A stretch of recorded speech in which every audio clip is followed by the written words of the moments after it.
Nasa Pangasinan ako ngayon mga kasosyo at kasama ko si kasosyong Paul. Idol ko to dito sa Pangasinan motorcycle na malupit to. At pag-usapan natin yung istorya niya. Kasosyong Paul, bati ka sa mga kasosyo dito sa Pangasinan. Sa pakilala ka na rin. Ako nga pala si Paul Villawan from San Carlos City, may-ari ng Full Speed Moto Shop. Hello mga kasosyo. Yo, malupit mag-content to si kasosyong Paul. Oh, kasosyong Paul, explain mo naman sa mga kasosyo ano ba yung Full Speed na business mo? Full Speed Moto Shop ay naka-focus lang kami sa mga scooter, accessories, ganyan. Tapos mga pang motor show. Motor show. Oh. Alam ko, si kasosyong Paul sa mundo ng mga pampapaganda ng motor, no? Pang mga motor show, sikat dito yung Full Speed. Kasosyong Paul, paano ka nag-start dyan? Sa business mo na yan? Nag-start ako mga kasosyo nung high school pa lang, mahilig na talaga ako sa motor. Okay, oo. Tapos, nung college ako, parang nag-umpisa ako sa online, halagang 5K. Birthday ko nun eh. Oh. Niregaluhan, tinanong ni magulang ko kung hahandaan or Pera. Pera na lang kako, tapos doon na nag-umpisa. So, nakatanggap ka ng 5K, birthday mo, anong ginawa mo? Yun, binili ko ng pesa. Tapos yun, pinaikot lang. Ano, pinost mo sa online? Online na agad. Oh. 2018. 2018 pa lang ha? Opo. Ito yung bata mong nagsimula. Opo. Ano, estudyante ka pa nun? Estudyante, college. Okay, ano yung una mong product na binili at binenta? Anong product yun? Langis kaagad. Kasi yun Langis? yun yung Langis? usually, oil. Oh, Yun yung usually, kailangan talaga. langis lang? Langis. Talaga? May bumili sa online? Meron. Langis? Dati kasi, kami lang dati sa online. 2018. Wala pa Pag sa ganong Facebook, nagbebenta? Wala pa. Usually traditional business pa lang. Okay. So, nadali mo yung online ng early age pa. Parang kami yung mga batang possible nun na negosyante sa motor. Talaga? Yung mga kalaban namin, mga matatanda.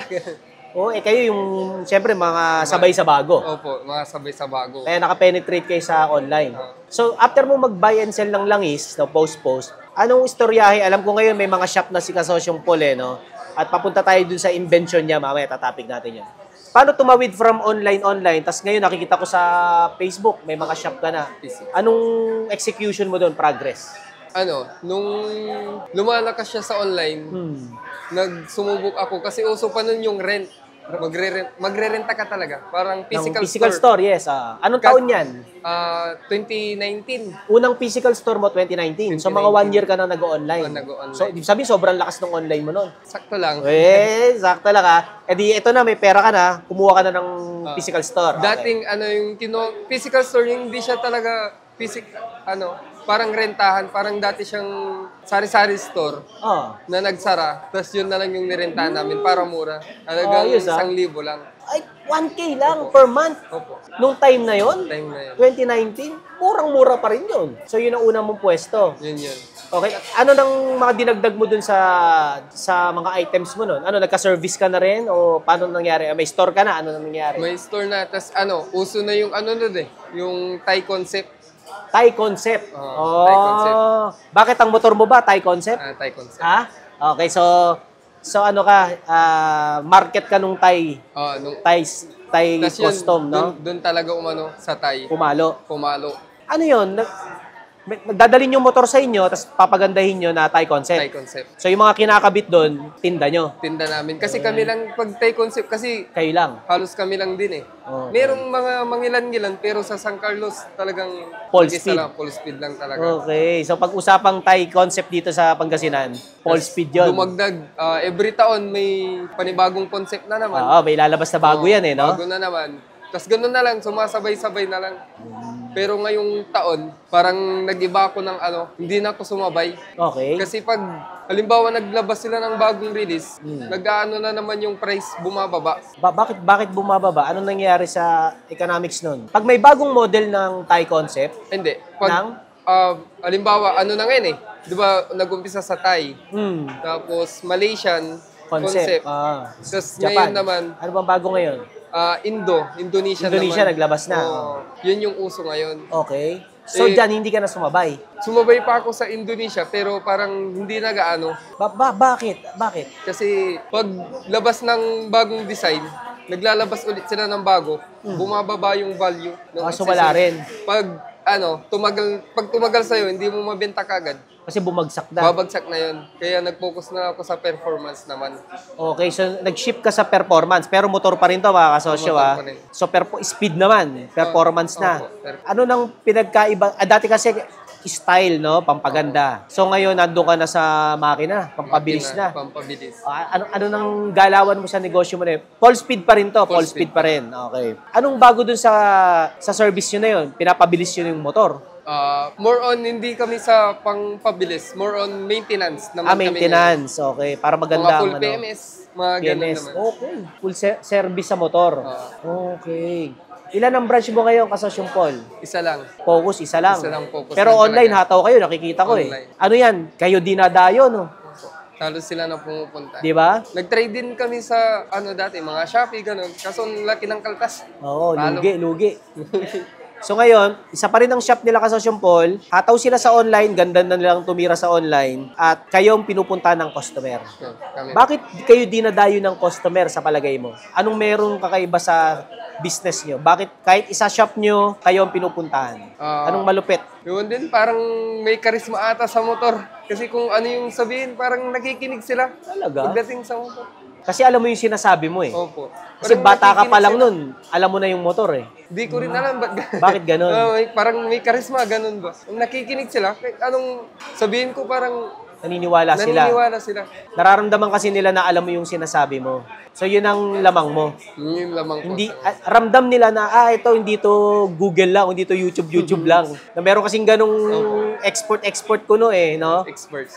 Pero totoo, hindi nila alam yung sinasabi nila. So doon ka lamang. Doon. Oh, nice. Tapos yung credibility talaga, simula 2018, kahit tanong nila sa lahat, wala kaming parang nilokong customer. Oh, yes. Walang yun talaga yung inasahan. inalagaan yung credibility. Okay. Kaya hanggang ngayon, yung mga kasabay ko nun, ngayon wala na eh. Talagang Bakit? Anong dayaang nangyayari doon? Anong lokohan?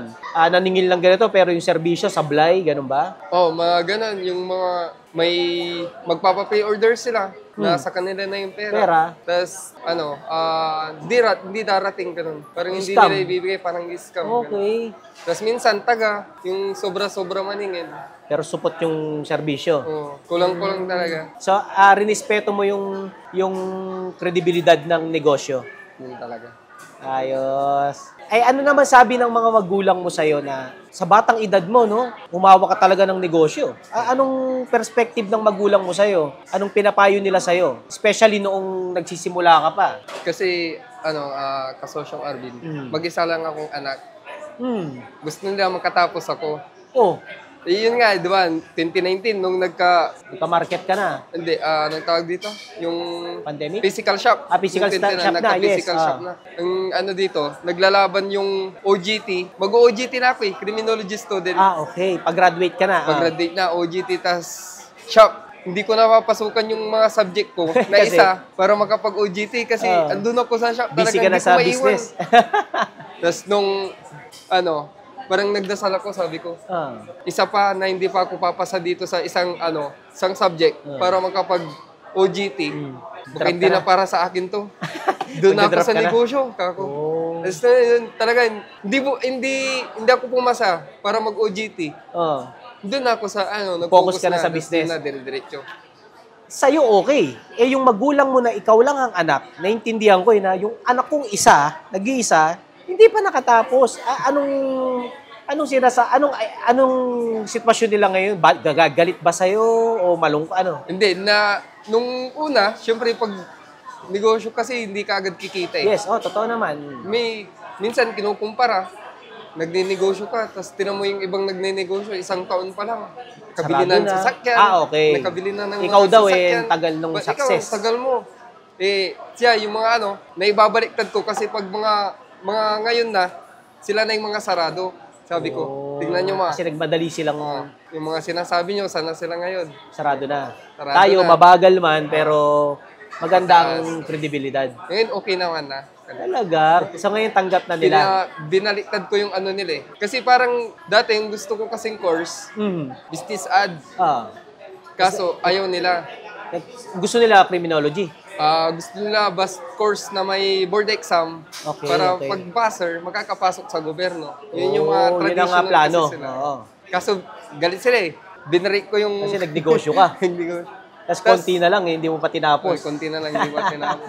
Pares tayo dun sa amin, sa Angkan, walang nagdinegosyo kasi parang hindi sila sanay. So, ikaw ang unang nag-business. Tapos, tuwing may nakakausap na tita, hindi ka na lang nagpulis. Ang laki ng sahod ng pulis. Yun ang mga advice. Laging advice. Hindi ka bumigay. No? Kasi puro advice ng paligid mo. Ganyan. Siyempre, yun lang alam nilang tama.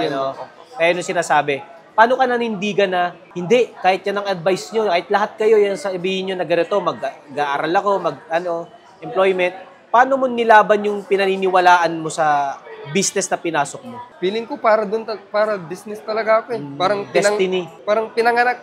Para doon. Para negosyo na. Kasi nung elementary, ganun. May video okay kami. Doon na namulat. Parang hindi naman total negosyo, parang pinaparenta ganun. Tapos high school, yun talaga yung parang pinagkukuhanan ko rin ng isang ako na nagpaparenta sa barangay namin. Parang pinaka-negosyo na rin. Tapos nagbenta rin ng peanut butter, nag-reseller. Marami ka rin tinirang negosyo. Opo. Tapos, nung 2019, di lumakas yung online. Langis. Hindi, motor parts na. Tapos, 2020, gulo pa nung ko nun eh. Hindi ko pa kayo napapanood nun eh. 2020, January. Ang dami mong binibenta. Hindi, motor parts. Tapos nung lumakas, ako ng shawarma. Nag-franchise ako ng shawarma. Nag-franchise ka?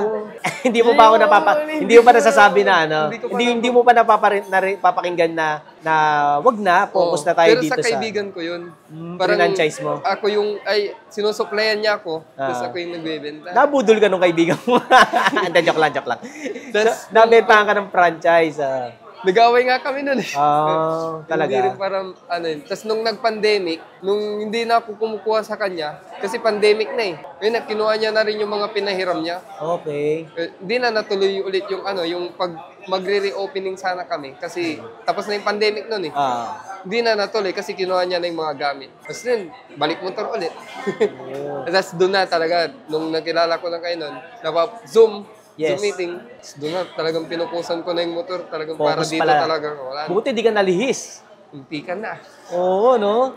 Yung kasi nangyayari mga kasosyo, pag nakita ka na nagdinegosyo ka, lalo na bata ka, nakita nagdinegosyo ka, etong mga nagbebenta ng negosyo, ikaw ang tatargetin. Kumbaga nananahimik ka nagdinegosyo ka ng maayos, may motorcycle shop ka. Bebentahan ka ng kung ano-anong negosyo na hindi naman sa'yo. Benta ka ng mga franchise na yan, ng mga kung ano-ano, na hindi na ka nakatulong, nakadistract pa. Buti na lang ikaw Kasosyo Paul, nakabalik ka sa focus mo na kung saan ka magaling, kung saan ka alam mong pinanganak ka dyan, buti nakafocus ka na ngayon.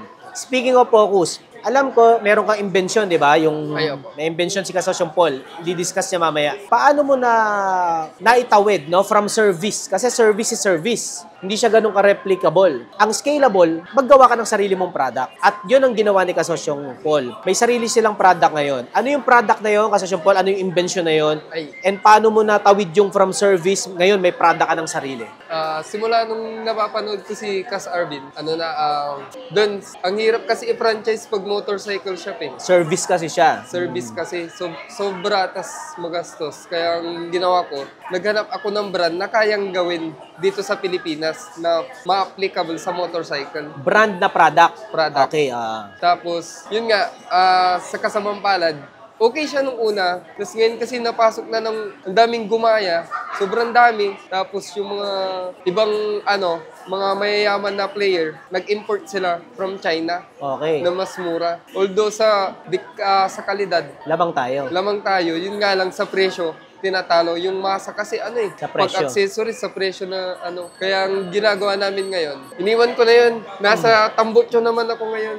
Okay lang yun, Sariling brand. So mula dun sa unang product na alam ko, ngayon, nagkapatayan sa price war. So product mo na ngayon, Tambutso naman. Ngayon ko lang nalaman yan ha. Sige, ano namang galawan natin dyan? Sa PSM naman pangalan nun eh. PSM Performance. Nung sumikat yung Indonesia, yung Tambutso na galing Indonesia, mas maganda pa yung gawa dito. Kaya sabi ko, pwede. Tapatan natin to. Ngayon, naghanap ako nung supplier ng gumagawa ng kasi may factory nun eh. Dito, sa Pangasinan. Ang minimum niya, pag sariling brand kasi nagmi-minimum sila, 1,000, 2,000. Laki. 2,000 pieces. Ang laki ka. Kinausap ko, boss, baka pwede namang kahit 20 pieces lang ka. Sige, kanya, kilala naman kita. Gagawan kita, pero yung emblem, kasi yung emblem, yung laser print, ang hirap gawin yun eh. Oo, dapat maramihan. Uubusin mo to. Sa Tambucho, gagawan muna kita ng 20. Pero diretso kang kukuha sa akin. So nag-negotiate na lang kayo. Nag-negotiate na lang kami. Kasi kilala ka naman. Nakilala ako dun sa mga content. Sa negosyo, gano'n. Sa industry nyo kilala ka. Kilala na. Tapos, yun, tungka ako. Kasi 1,000, ang daming nun. Sobrang magastos. Kaya pala, kukunti yung gumagawa ng sariling brand. Pag mga ganun na style. Kasi ang taas nung MOQ. Kaya ngayon, nung ginawa niya ako ng brand ko, tungka ako. Nakakasabay. Nice. Tapos hindi normal, parang ordinaryo na tao na magpapagawa ng sariling brand sa Tambucho. Hindi nila kaya. Kundi mga na lang, mga mayayaman gano'n. Parang papasok bilang underdog. Yun. Papasukin sila. O yung gustong masubukan yung bago mong product na Tambucho, sa sila makaka-order ka sa Paul? Pwede sa PM nyo lang yung page Full Speed Moto Shop. Yun na. Pwede rin kayo mag-PM sa akin through Paul, ano ba yung isa? Paul Bilyawan. Paul Bilyawan, yung personal account. Personal account. Okay. Yung sa shop nyo, saan mismo pala yun? Para makapunta sila. Full Speed Moto Shop, matatagpuan lang sa San Carlos City, Pangasinan. Malapit sa Bless Hospital. Alam nyo na yan. Sigurado yan. Alam nila yan dito, no? Kasosyon Paul. Kasosyon Paul, salamat at kabalitaan tayo ulit. Tuloy mo yung product, ha? Laban tayo. May mga tumatrabaho din, mga kasosyo natin. Si kasosyong Robertson naman, mga playerings naman sa di ba? Kilala ko si... So, ang diskarte, gawa tayong own product, benta locally, pero di matatapos doon. Kung ang Thailand nag-i-import dito, ang Malaysia nag-i-import dito, ang Indonesia nag-i-import dito, tayo rin. Mag-i-import din tayo sa bansa nila. Babalik ta rin. Gagawin natin yan. Gawa tayo sariling product, tulad ng ginagawa mo sa Paul. Pero hindi matatapos doon. Magbabagsak din tayo ng product sa ibang bansa na mas malupit pa. Di ba, sa Paul? Kaya tuwan-tawa ako kay Kasosyon Paul dahil ginagawa niya yung dapat gawin. Laban tayo sa ibang bansa. Sasabay tayo. Kasosyon Paul, any last word sa mga kasosyo? Tip about sa mga negosyanteng bata magsimula tulad mo rin. Sa mga kaedad ko or mga bata na mag-uumpisa pa lang, huwag kayong mainip magnegosyo. Tapos huwag yun sisirain yung tiwala ng tao. Number 1 yan. Yun lang, basta huwag lang talaga kayo mainip. Darating yung para sa inyo. Yun. Mga kasosyo, paalam na muna at magkwekwentuhan pa kami dito sa Pangasinan nga. At shoutout sa business ni Kasosyong Romel, nandito kami sa business niya eh. Galingan pa natin Kasosyong Paul. Paul Speed, yung mga link na dyan sa baba. Lupet, Kasosyong Paul. OG, malupit. Happy 5th anniversary, Kasosyong Malupit!